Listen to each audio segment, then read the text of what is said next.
এক ব্যক্তি বলে তোতা পালতো ময়না, কথা বলে যে ময়না, ওটা পালতো।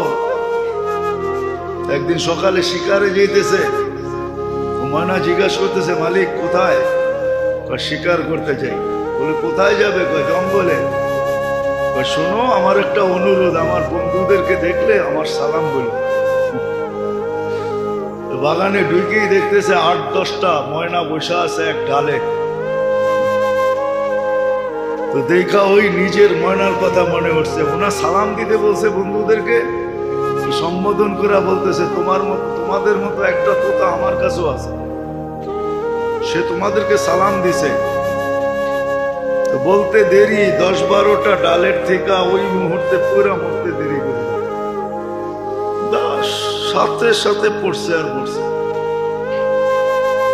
তো 10টাকে নাইরা চেরা উঠা মনটা ভাঙা গেছে যে ওর সালামে এমন কি বিষ ছিল মিলানো যে বলতে দেরি মরতে দেরি হলো না, এক একটা কত দামি। তো ভাঙ্গা মন নিয়ে শিকার ছাড়াই বাড়িতে ফিরে আসছে। আসার পরে জিজ্ঞাসা করছে মালিক হাত খালি, শিকার কোথায়?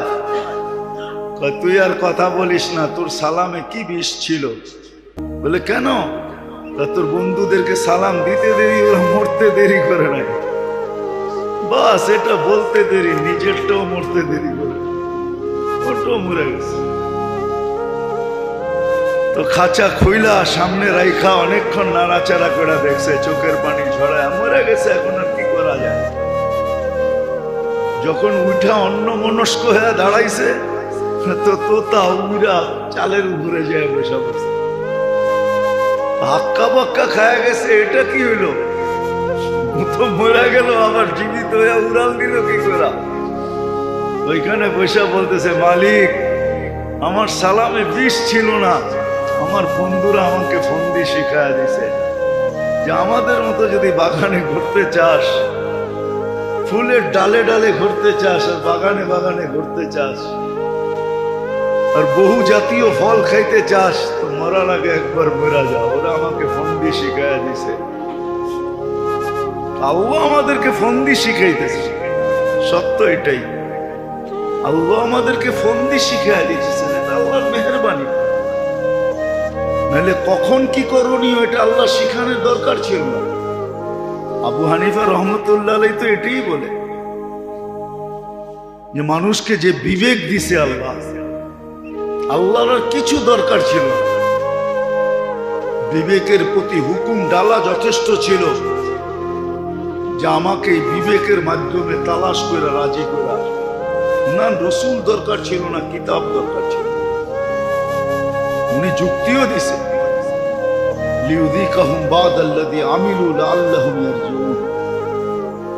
বিপদ আইনা আল্লাহ মানুষকে দূরে করতে চান না, কাছে করতে চান, বিপদ কাছে করার জন্য।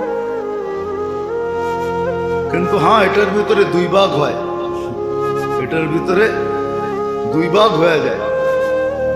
কোন ব্যক্তির বিপদ তাকে আল্লাহর কাছে করে, সে সারাদিন আল্লাহ আল্লাহ করে আল্লাহর দিকে দৌড়ায়। আর কোন ব্যক্তি বিপদে পড়া আল্লাহর থেকে দূরে সরে, তখন আল্লাহর দিকে অভিযোগের আঙ্গুল উঠায়। হ্যাঁ, আমরা সবাই উঠে, ইস্তেগফার তো পরের কথা, আমরা সবাই উঠে। বিপদে পড়লেই কয় আল্লাহ কি আমারে ছাড়া আর কাউকে চোখে দেখে নাই? এটা কি চারটিখানি ছোট কথা নাকি? অনেক বড় কথা। গরিব বলে আল্লাহ আমাকে কি দিছে, রিক্সাওয়ালা বলে আল্লাহ আমাকে কি দিছে। ও দেখে না, ও যে দেহটা দিয়ে রিক্সা চালায়, আর দেহটার ভিতরে যে শক্তিটা দিছে রিক্সা চালানোর মতো। এখন তো অটো রিক্সা চলে আসছে, এর আগে তো অটো ছিল না। কি অটো চালাইতে বুঝি দেহ লাগে না? না, ওইটা অটো চলে, নাম অটো দেখে অটোই চলে। ওটার জন্য দেহর দরকার হয় না? ওটাকে কি ব্রেক দিতে হয় না? ওটাকে ডাইনে বামে করতে হয় না? না, ওটা অটো চলে। ও তো দেখে না, ওর দেহটা দেখে না যে আল্লাহ ওকে সুস্থতা দিছে। ওর মতোই কত মানুষ হাসপাতালে পড়ে আছে, সারাদিন ক্লান্ত হয়ে যে বিকালে বাড়িতে যায়, পাওয়ার ব্যাংকের মতো যদি ক্লান্তিটা জমা থাকতো ওটার ভিতরে, দেহের ভিতরেই জমা থাকতো, আল্লাহ কি সিস্টেম করতে পারতেন না?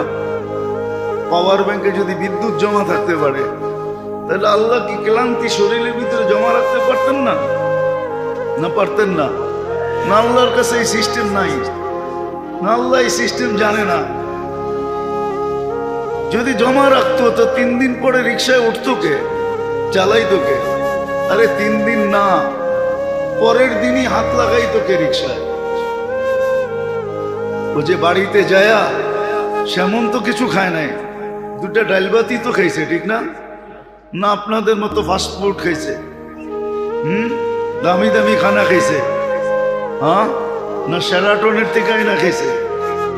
কি মাছ ভাত 20 পদ খাইছে নাকি? রিক্সাওয়ালা খায় কি? হয়তো একটু শাক, একটু ভর্তা সর্তা, হ্যাঁ? ওইদিকে যাইতে চাই না যে দাম বাড়ছে, ওর নাগালের বাহিরে চলে গেছে, ওটা ভিন্ন কথা। একটা ডাল ভাত খায়া যে সকালে আবার চাঙ্গা হয়ে রিক্সা নিয়ে বাহির হয়েছে, এটা তো ভাবে না। ও তো অভিযোগ করতেছে, আল্লাহ আমার কি দিছে, আল্লাহ কি দিছে। আবার সত্য তো এটাই, সত্য তো এটাই, বিল্ডিং লোড উঠাইতেও তো হবে, ঠিক না?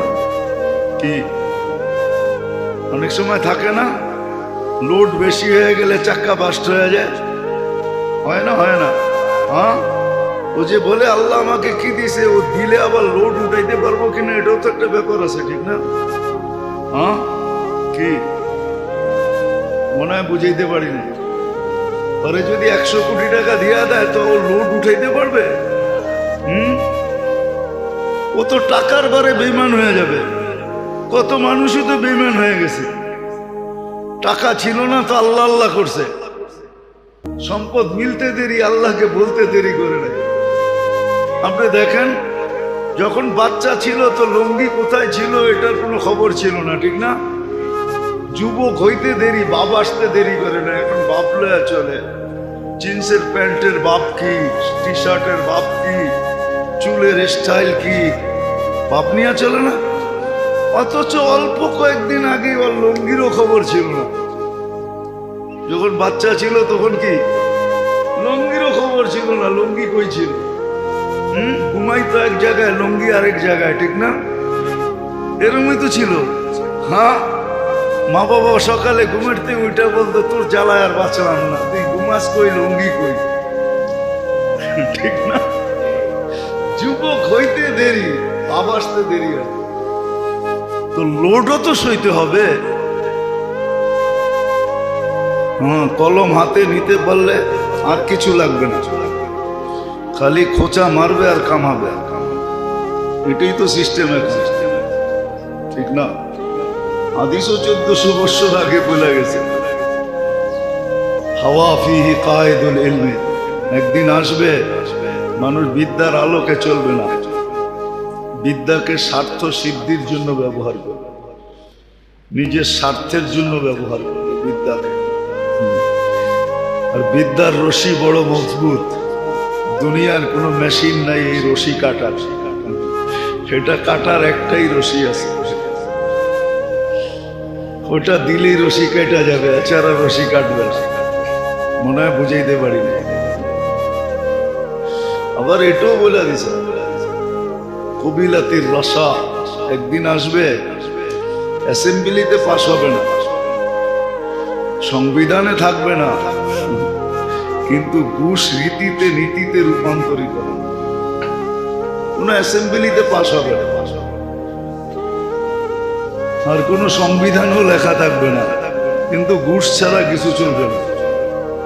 1400 বছর আগে বলছে, আর মুসলিম সমাজের জন্য বলছে, কোনো কাফের সমাজের জন্য না।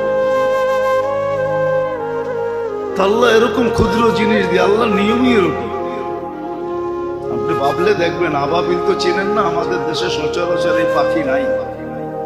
আমাদের দেশে ছোট থাকলে আছে চড়াই, ঠিক না? আবাবিল চড়াইয়ের চেয়েও ছোট, কিন্তু হাতি মারার জন্য আল্লাহ আবাবিলকে নির্বাচিত করছে। হাতি মারার জন্য আরেকটা হাতি মার্কা পাখি নির্বাচিত করে নেয়, উট পাখি নির্বাচিত করে নেয়। বিবেক বলে হাতি মারার জন্য উট পাখি দরকার ছিল, ঠিক না? কি মোটামুটি কাছাকাছি হইতো, ঠিক না? হ্যাঁ, কি লজিক তো এটাই বলে। সামনে যত বড় শক্তি, আমাকেও ওর চেয়ে বড় শক্তি নিয়ে দাঁড়াইতে হবে, ঠিক না? এটাই তো লজিক বলে। কিন্তু আল্লাহর লজিক ভিন্ন। মানুষের লজিক হইলো এটা, সামনে যত বড়, তুমি আর চেয়ে বড় হয়ে দাঁড়াও, তাইলে প্রতিরোধ করতে পারবে। কিন্তু আল্লাহর লজিক ভিন্ন। আল্লাহর সামনে যে দাঁড়াবে, তো আল্লাহ ক্ষুদ্র জিনিস নিয়ে দাঁড়াবে। দেখেন আপনি, নমরুদি শক্তি 800 বৎসরের রাজত্ব, 400 বৎসর টানা, আর সারা দুনিয়ার উপরে রাজত্ব। নমরুদের রাজত্ব পুরা মানব জাতির উপরে ছিল, যদিও তার ক্যাপিটাল বহুত দূরে ছিল। ক্যাপিটাল এক জায়গায় ছিল, কিন্তু রাজত্ব ছিল 4 জনের ভিতরে নমরুদ একজন, যাকে আল্লাহ সারা দুনিয়ার রাজত্ব দিয়েছে। কিন্তু তার বিরুদ্ধে আল্লাহ দাঁড় করাইছে মশাকে। দুনিয়ার লজিকের বিলকুল উল্টা। দুনিয়ার লজিক বলে সামনেওয়ালা এক মুখা দিছে, তুমি 3টা মারো, তাইলে তুমি বোঝা যাবে পাওয়ারফুল। কিন্তু আল্লাহর লজিক এরকম না, আল্লাহর লজিক বিলকুল উল্টা। মানুষ ভাবে না। আল্লাহ মশাকে নির্বাচিত করছে নমরুদি বাহিনীকে মারার জন্য, আর কিছু না, শুধু মশা। নমরুদের জন্য মশা। আবার ভালো মশা যদি হইতো, তাহলে মনটাকে বুঝাইতে পারতাম। তাও ল্যাংরা, পাও নাই। হাসার জন্য না, ভাবার জন্য। এটা এই জন্য দিছে, ভাবো, তাহলে তোমার বিবেকের পর্দা খুলবে। মুসলমান আজকে ভাবে না, এই জন্য বিবেকের পর্দা খোলে না। আমাদের বিবেকও প্যাক করা, ডিব্বায় ভরা, বক্সে ভরা আমাদের। তো আল্লাহ ল্যাংরা মশাকে নির্বাচিত করছে, হাতি মারার জন্য আবাবিল নির্বাচিত করছে। আল্লাহর সিস্টেমই এরকম। সারা দুনিয়ার মানুষকে বুঝানোর জন্য করোনার একটা ভাইরাসকে নির্বাচিত করছে। 800 কোটি মানুষকে বুঝানোর জন্য চোখে দেখা যায় না, মাইক্রোস্কোপ দিয়েও দেখা যায় না, ওটারে জুম করতে হয়, বড় করলে তারপরে দেখা যায়, এছাড়া দেখা যায় না। ওটাকে নির্বাচিত করছে। মানুষের ভিতরে যখন অহংকারের গ্যাস ভর্তি হয়, আল্লাহ বুঝানোর জন্য ব্যবস্থা করে। ক্ষুদ্র থেকে ক্ষুদ্র জিনিস দিয়ে আল্লাহ বোঝায়, আর জিরু করে বোঝায়। 2020 সারা দুনিয়া জিরু ছিল। করোনা যখন শুরু হয়, তখন সারা দুনিয়া জিরু। না জিরু ছিল, না হিরু ছিল। হ্যাঁ, জিরু ছিল। যারা সারাদিন ঘুরতো, বস্তিতে থাকতো, ওদের ভিতরে কোনো প্রভাবই পড়ে নাই। আর যারা দুনিয়ার সবচেয়ে সুরক্ষিত ছিল, এদের একের পর এক হইতেছিল। কি, কানাডার প্রধানমন্ত্রী 2 বার হয়েছে, ইংল্যান্ডের প্রধানমন্ত্রী হয়েছে, আরো এরকম কত প্রধানমন্ত্রী হয়েছে আমরা জানি না, মিডিয়া চর্চাই করে নাই। মিডিয়া জানায় নাই, আমরাও জানি নাই। সত্য তো এটাই। আল্লাহ বুঝে, আল্লাহ দিক নির্দেশনা যে কোন অবস্থায় তুমি কি করবে। আবার বললাম না, এটার উপরে আল্লাহ বিরাট বিরাট পুরস্কার রাখছে। দুনিয়ার মানুষের পুরস্কার কতটুকু দেয়, আছেই কি দিবেই কি। দুনিয়ার মানুষ তো এটাই, নিজের পেটেই ভরে না, আরেকজনকে কোত্থেকে দিবে? আরেকজনকে কোত্থেকে দিবে? আর দিলেও আপনার থেকে নিয়েই আপনাকে দিয়া দেখাইতেছে, আমি খুব দিতেছি। পিছে তাকাইলে দেখবেন এটা আপনার জ্যাবের থেকেই গেছে। যেটা উনি দিয়া শো করতেছে, ওটা যদি তাকান, খুঁজতে যান, তো দেখবেন যে আপনার জ্যাবের থেকেই গেছে, আপনার জ্যাবের থেকেই গেছে। ওইটাই আপনাকে রিপিট করতেছে, দুনিয়ার মানুষের তো এই অবস্থা। আল্লাহর এরকম না, আল্লাহ বড় বড় পুরস্কার রাখছে। এই জন্য দিক নির্দেশনা আমাদেরকে দেন যেন আমরা বিপদ থেকে বেঁচে যাই। যাক, যেটা আমি বুঝাইতে চাইতেছি আল্লাহ করো, বুঝে আসো, শিখি আমরা যে কোন অবস্থায় আমাকে কি করতে হবে, কোন অবস্থায় আমাকে কোন দিকে যেতে হবে।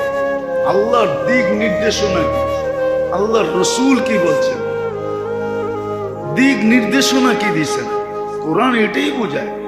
ইদা আসাবাতহুম মুসিবাতুন ক্বালু ইন্না লিল্লাহ। মুসিবত আসতে দেরি, আল্লাহকে ডাকতে দেরি করো না। ইদা আসাবাতহুম মুসিবাতুন ক্বালু ইন্না। এটা শুধু মরার খবর শুনে না, এটা সর্বক্ষেত্রে, এটা একটা রুলস শিখাইতেছেন আল্লাহ, নিয়ম শিখাইতেছেন। তুমি কি করবে মুসিবত আসলে, করবে কি, মুসিবত আসলে করবে কি? তখন আল্লাহ বলে চিৎকার দাও, আল্লাহর দিকে দৌড়াও। আল্লাহর চেয়ে বড় নিরাপদ আশ্রয় কোথাও নাই।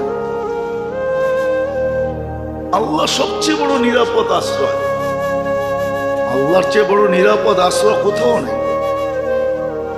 এটাই সত্য। যদিও বিবেক বুঝবে না, বুদ্ধি বুঝবে না, বিদ্যা বুঝবে না, কেননা এখন তো পুরাটাই আমাদের জীবন উল্টা গঙ্গা। গঙ্গা এখন উল্টা বাইতেছে, সিধা না, সব উল্টা। পুরা বিবেক বুদ্ধি বিদ্যা সবকিছু উল্টা ছাপ। এই জন্য বুঝাবে না, বিবেক বুঝাবে না, বুদ্ধি বুঝাবে না, বিদ্যা আমাদেরকে বুঝাবে না। কিন্তু মুসলমান হিসাবে সত্য এটাই, মুসিবত আসলে আল্লাহ বলে চিৎকার দাও, আল্লাহ বলে চিৎকার দাও, আল্লাহর দিকে দৌড় দাও। ফিরু ইলাল্লাহ, আল্লাহর দিকে ভাবো। ওয়াইদা আসাবাতহুম মুসিবাতুন ক্বালু ইন্না লিল্লাহি ওয়া ইন্না ইলাইহি রাজিউন। একটা কথা আছে না, কালকে যাওয়ার চেয়ে আজকে যাওয়াই ভালো।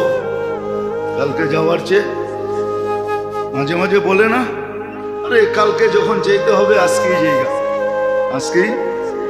হ্যাঁ, কোরআনও আমাকে এটাই বুঝিয়েছে, কালকে কিন্তু তোমাকে আল্লাহর কাছে যেতে হবে, বিদে আজকেই যাও, আজকেই আল্লাহর কাছে হও। কোরআন এটাই বুঝিয়েছে যে কালকে কিন্তু তোমাকে বাধ্য হয়ে আল্লাহর কাছে যেতে হবে। বাধ্য হয়ে যাওয়ার চেয়ে সদ ইচ্ছা আল্লাহর কাছে যাও, আল্লাহর কাছে যাও। মনীষীরা বড় সুন্দরভাবে বুঝাইছে, ইবনুল কাইয়ুম জাওজি রহমতুল্লাহ আলাইহি বুঝাইছেন, ওনার কিতাবে আছে। যদিও কাহিনী, কিন্তু শিক্ষামূলক কাহিনী। যা হোক, যেটা বুঝাইতে চেয়েছি, সুরক্ষিত করো, লালন পালনও করো, আবার 24 ঘন্টার দিক নির্দেশনাও দেয় যে কখন কি করবেন। এই দিক নির্দেশনাও আছে, আল্লাহ মানুষকে দিক নির্দেশনা দিয়েছে। খুশি হইলে কি করবে, মিললে কি করবে, না মিললে কি করবে, খুশি হইলে কি করবে, দুঃখ হইলে কি করবে, সুস্থ হইলে কি করবে, অসুস্থ হইলে কি করবে, সর্বক্ষেত্রের দিক নির্দেশনা আছে। আবার প্রত্যেক দিক নির্দেশনার উপরে ওয়াদা আছে, বড় বড় পুরস্কারের ওয়াদা আছে, ছোট ছোট না। মানুষ তো ছোট ছোট দেয়, এটা পাওয়ার জন্য, এটা পাওয়ার জন্যই তো কতজন পাগল হয়ে যায়, ধর্ম কর্ম সব ছেড়া দেয় এই ছোট ছোট পাওয়ার জন্য। কিন্তু আল্লাহ বড় বড় পুরস্কার রাখছে। পাওয়ার উপরে কেউ শুকরিয়া আদায় করে আলহামদুলিল্লাহ বললো, আলহামদুলিল্লাহর সওয়াব দেখেন কত বড়। দেখেন, কিতাব খুলে দেখেন আলহামদুলিল্লাহর সওয়াব কত বড়, সুবহানাল্লাহর সওয়াব কত বড়। তো এটাও বুঝিয়ে দিয়েছেন কোন ক্ষেত্রে কি করবে, দিক নির্দেশনা দিতেছেন 24 ঘন্টা। আবার যেটা মানুষের বুঝে আসে না, চোখে দেখে না, অলৌকিক প্রাকৃতিক যেটাকে আমরা বলি, বিপদ থেকে বাঁচাইতেছে। নাহলে মানুষ তো সিগন্যাল উঠায়, ঠিক না? উঠায় না সিগন্যাল? হ্যাঁ, 10 নম্বর মহাবিপদ সংকেত উঠায় আনিস। মানুষের ধারণা যে কিচ্ছু থাকবে না, ঠিক না? কিন্তু আল্লাহ বাঁচায়। মুখা মারার কথা ছিল আমাদের দেশে, কিন্তু মুখা অন্যদিকে গেছে। মুখা চিনেন? মুখা মুখা মারার কথা ছিল আমাদেরকে, কিন্তু আল্লাহ বলে না, মারতে দিব না, এখানে আরেক দিকে চলে গেছে। সত্য এটাই। ভূমিকম্প আসলে মানুষ বলে ভাবে যে হয়তো শোয়া রেখে চলে যাবে, কিন্তু শতবার আসছে, আল্লাহ কিছু হইতে দেন না। বাঁচাইছে কে? হ্যাঁ, এই মাত্রার ভূমিকম্প, এর চেয়ে কম মাত্রার ভূমিকম্প দিয়ে আরেক জায়গায় শোয়াত হয়ে গেছে। আল্লাহ বাঁচায়। সত্য এটাই। এই জন্য মেরে দোস্ত, আমাদের শিখা উচিত কমসে কম নিজের সেফটির জন্য, নিজের জন্য এটা শিখা উচিত। নিজের ফ্যামিলির জন্য, পরিবারের জন্য, সংসারের জন্য শিখা উচিত। শিখা উচিত, ভাবা উচিত। সত্য এটাই। আমরা যত কিছুই বলি না কেন, আমরা যত কিছুই বলি না কেন, আল্লাহ বারবার মানুষকে হারায়া দেখাইছে। বারবার আল্লাহ মানুষকে হারায়া দেখায়, যুগে যুগে দেখায়। হ্যাঁ, শুধু সেফটি ট্যাঙ্কিতে গ্যাস তৈরি হয় না।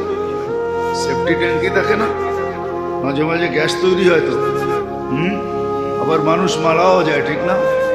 আমাদের ভিতরেও গ্যাস তৈরি হয়। এটা হলো অহংকারের গ্যাস। এটা, এই গ্যাসের নাম হলো অহংকারের গ্যাস। এলপিজি, সিএনজি, গ্যাসের কত নাম আছে না? কি কন? আবার গ্যাস্ট্রিক না, কিন্তু ওটাও একটা গ্যাস, কিন্তু অহংকারেরও গ্যাস আছে। এই জন্য আল্লাহ শত বৎসর পর মুসিবত আনছে, করুণা এরকম আসা গেল। আল্লাহ মানুষকে পরাস্ত করে দেখায় যে বড় গ্যাস হয়ে গেছে তোমাদের ভিতরে, অহংকারের গ্যাস। কিন্তু আল্লাহ জাল্লে জালালুহু মানুষকে তৈরি করছেন, নিজের কুদরত দিয়ে সাজাইছেন। 24 ঘন্টা সুরক্ষিত করেন।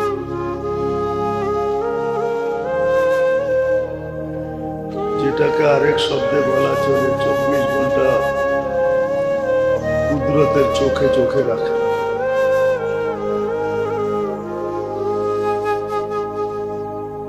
মানুষ তো সিসি ক্যামেরায় কতক্ষণ নজর রাখে,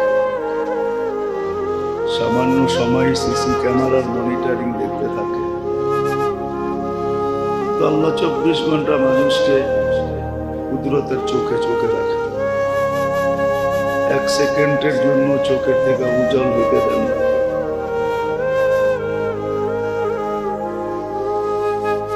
অস্তিত্ব দিলেন, সাজাইলেন, সুরক্ষিত করলেন, চোখে চোখেও রাখেন, আবার লালন পালনও করেন। এগুলো সবই ফ্রি সার্ভিসের অন্তর্গত। ফ্রি সার্ভিস দিয়ে যেতেছে। আবার সর্বক্ষেত্রে মানুষকে দিক নির্দেশনাও দিতেছে, কোন অবস্থায় মানুষ কি করবে, খুশি হইলে কি করবে, দুঃখ হইলে কি করবে, সুস্থ হইলে কি করবে, অসুস্থ হইলে কি করবে। আসলে বাবার পরিধিটা অনেক লম্বা ছিল, কিন্তু ভাববে কে? সারাদিন তো আর নামাজ পড়তে হয় না, আর আল্লাহ আল্লাহ জপতেও হয় না। যদি চিন্তার পরিধিটা বড় করতো, তাইলেও জিন্দগির ইবাদতের জন্য মুহূর্তে মুহূর্তে যথেষ্ট ছিল। প্রত্যেকটা মুহূর্ত জিন্দগির ইবাদতের জন্য যথেষ্ট ছিল। আর হাদিসে এটাই পাওয়া যায়, লা তাফাক্কুরু সাআত খায়রুম মিন ইবাদাতি 60 আও 70 সানা। সামান্য মুহূর্তের চিন্তা 60-70 বছর টানা কন্টিনিউ বন্দেগীর চেয়েও উত্তম। তাও কবুল। বন্দেগী করার পরে তো একটা সন্দেহ থাকে, কবুল হলো কি হলো না। এটা কিন্তু কবুল, কবুল লেখা হয়, কিন্তু আসলে চিন্তার পরিধিটা কেউ তো বড় করতে চায় না, ভাবতেই চায় না। সারাদিন 9-6 নিয়ে ভাবতে ভাবতেই দিন শেষ হয়ে যায়। আবার রাত শুরু হয় তো রাতও 9-6 নিয়েই শেষ হয়ে যায়। 9-6 বলতে দুনিয়া বুঝেই না, দুনিয়া নিয়েই সারাদিন ভাবি।